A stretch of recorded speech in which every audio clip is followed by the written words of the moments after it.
Hi guys, so today I'm going to show you how to get the best video quality out of your S23 Ultra and give you some tips. Let's get into it. Okay, so let's start with the settings. This is the core to getting good videos. It jumps straight to the video settings here.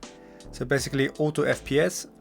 I have this on for when I'm taking videos in the normal video mode, as this will ensure that I get the best quality videos without having to do any post-production on it. The video stabilization is also on my phone, as I like to have stabilized video on it. If you don't need it, if you're on a tripod, then maybe you can turn this off. So now to the advanced video options. High bitrate videos, I like to have this on. I don't know why it's off. This will give you a higher bitrate on your videos, and you'll be able to get more quality out of your videos, especially on the pro video modes. The size of the image might be a bit higher, but it's definitely worth it.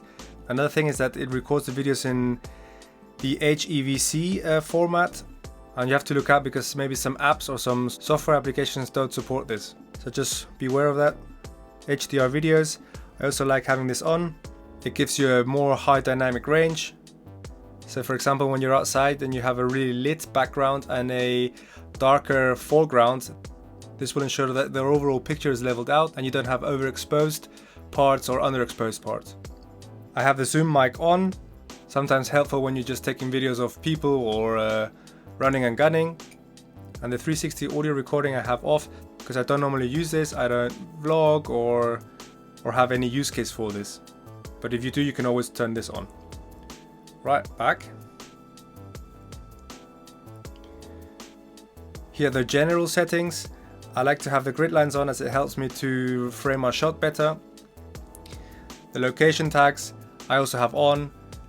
It's quite useful for when you're searching for a video in a certain location. You can do this in the gallery and find all the videos, for example, you took on holiday in a certain place. Okay, now settings to keep. I like to have the camera mode on because sometimes I'll get interrupted while filming and I could go back into the camera app and the same camera mode will pop up. So for example, if I was doing expert camera mode, I can close the application, start the application again, and you'll be in expert camera mode again. This avoids me having to look for the camera mode again and saves a bit of time. The same thing here with selfie.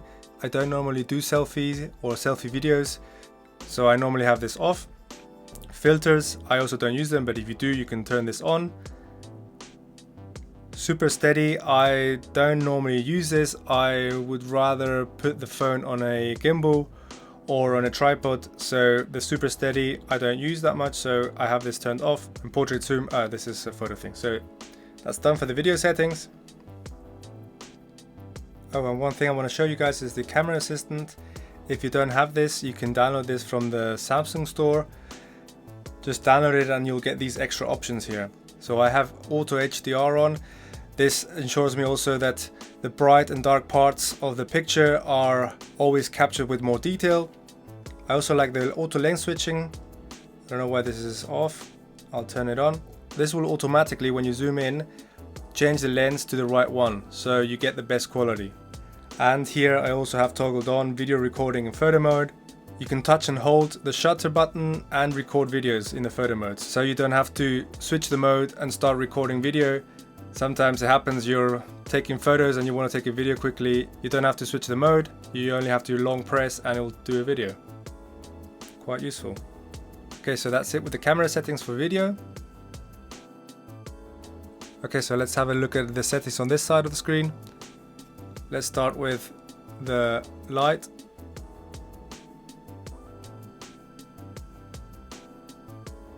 You can basically turn on the flashlight on, but I never do this.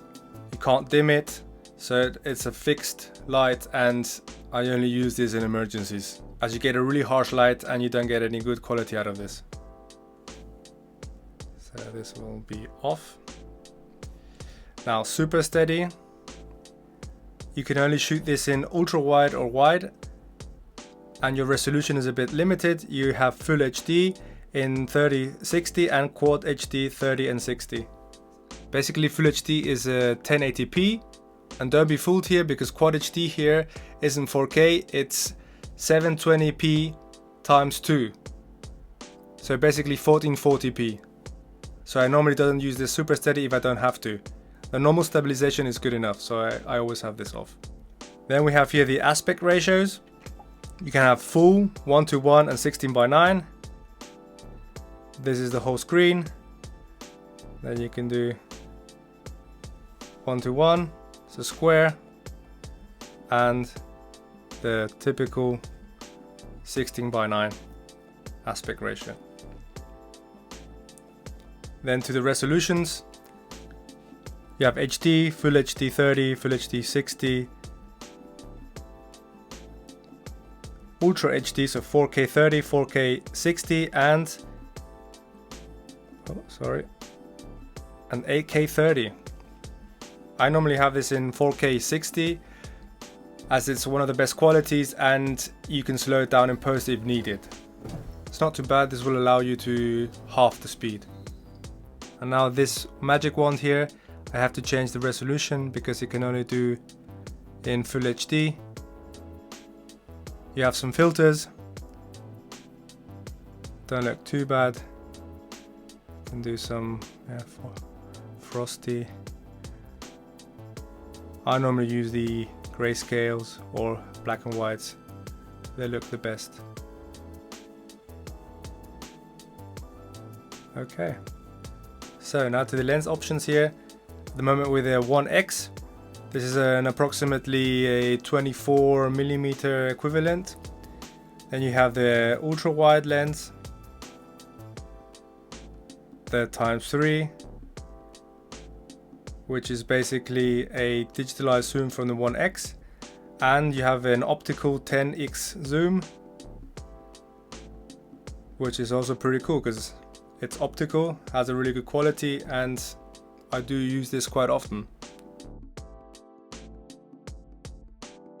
Okay, now one of the features that I use the most is Pro Video. I have it here. If you don't see it here, you need to go to More and select it from here. But I have it already in this menu here. You can drag and drop it. So let me just change the lens. Now here you have all the options. You can basically change the ISO. This is the digital brightness. The best thing to do, if possible, is to keep it down. So 50 would be the best. Obviously you need more light, but normally if you're outside, it's no problem. If you're inside, you can use something like this, a light, and you can basically create some really cool results.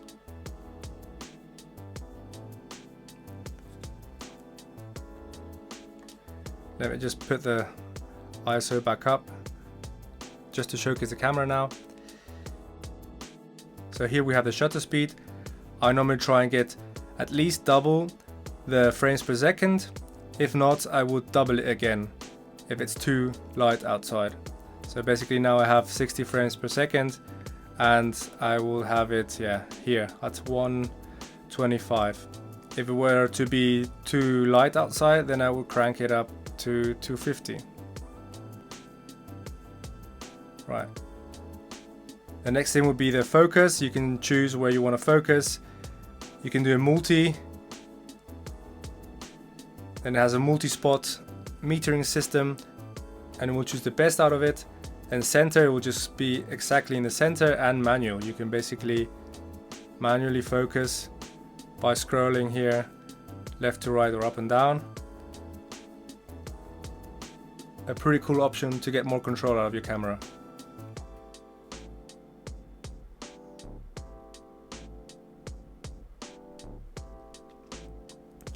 Okay, now white balance. You can play around with this a little bit, but normally there are two typical white balance values in Kelvin. 5100 Kelvin for when you're outside, and for when you're inside I think it is 4700 Kelvin. It makes it a little more blue, but it looks better inside. And last thing here is the mic. You can choose omnidirectional, so you have a mic capturing in front and in the back of the phone. You can choose front or you can choose rear.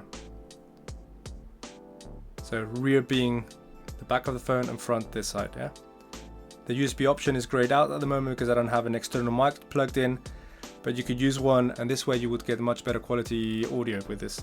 You can also add a Bluetooth microphone, and the same thing, you can connect it via Bluetooth and get better quality, and here you could basically mix both, the internal and the Bluetooth. And here you can basically adjust your levels. If it's too low, you can put it higher, or if it's too high, you can lower the level of the mic. So. Oh, and basically here you see the levels. When I speak, it goes up and down. Another mode is the portrait video. Pretty cool. What this will do is digitally blur your background so you have a more cinematic look. But the thing is, it does a really good job, but if you see here,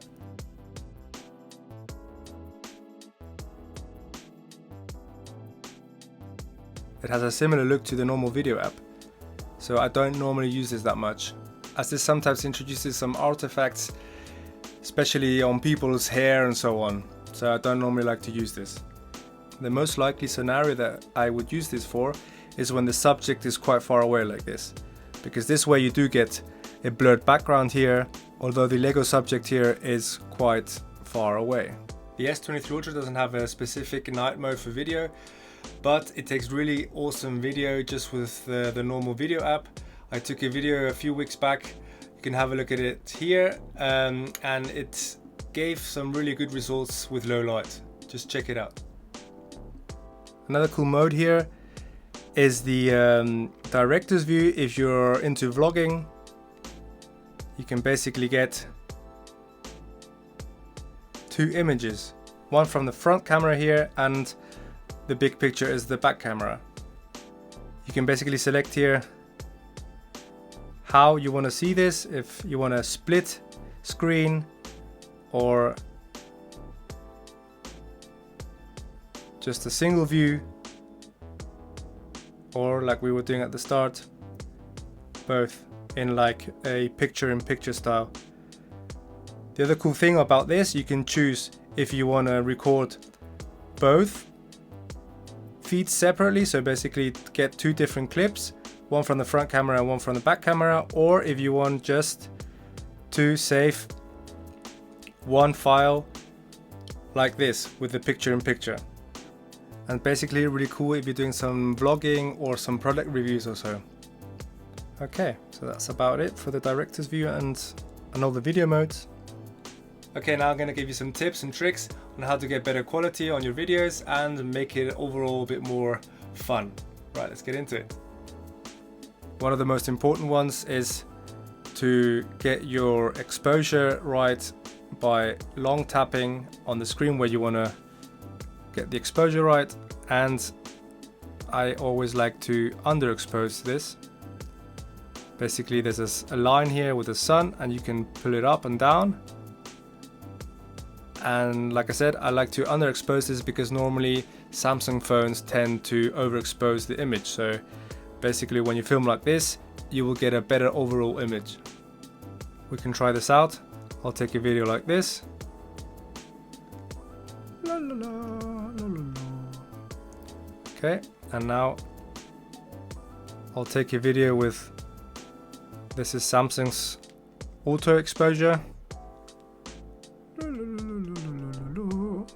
So, perfect. What do you think is better? The underexposed by me or the Samsung auto exposure? Another cool feature is the auto track. If you have this on, you can basically tap anywhere you want. In this case, I'm going to tap on his head, and you can basically move this around and it will keep the figure's head in focus all the time. So pretty cool when you're following people or pets or whatever. So basically, if you're interested in taking some selfie videos, you can either press this button here or you can swipe like this. Hello guys. Okay, and here you have some more options. For example, for your face. you can basically make it a bit more smoother, or you can add some filters. Okay.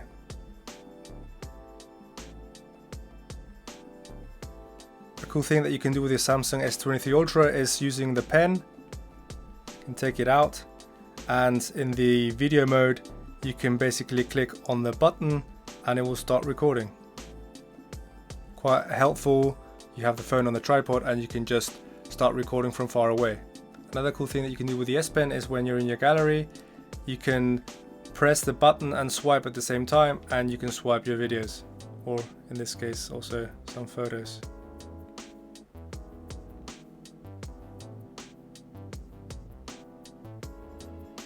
Another cool thing you can do here is in the gallery, if you say, okay, I don't like this that much, you can edit this. It has some good features on it. You can basically add a filter after the fact. So if you forgot earlier, you can add it now. And you can do some adjustments: brightness, exposure, contrast, highlights. Quite a useful one for the overexposed stuff. For example, on the Lego figure, you can basically bring it down a bit. That looks quite good. And the shadows, basically in the background, you can either bring them up or down. Then you can obviously play around with the saturation and some tints. Make it look a bit bluer or purpley. Temperature. If you forgot to do the auto balance, then you can correct this here as well. And sharpness, you can sharpen it, but this doesn't look that good. I wouldn't put it higher than, like, I don't know, 15. Okay, and now you can save it or revert it. I'll revert this to the original. Don't want to save this. Yeah. A really cool thing you can do with this phone is macro videography. There isn't basically a mode that you can choose from, but the trick is going to the 0.6 lens, to the ultra wide. You can get basically really close to a subject, a bug or an insect, and you'll be in focus. So basically I'm really close to the lens now, and this is in focus. Another feature that I wanted to show you guys is this auto framing. I don't normally use this, but it could be quite useful for some of you guys. Basically, you click on this, the wide angle, the widest angle will be selected, and you can start recording and it will follow you around.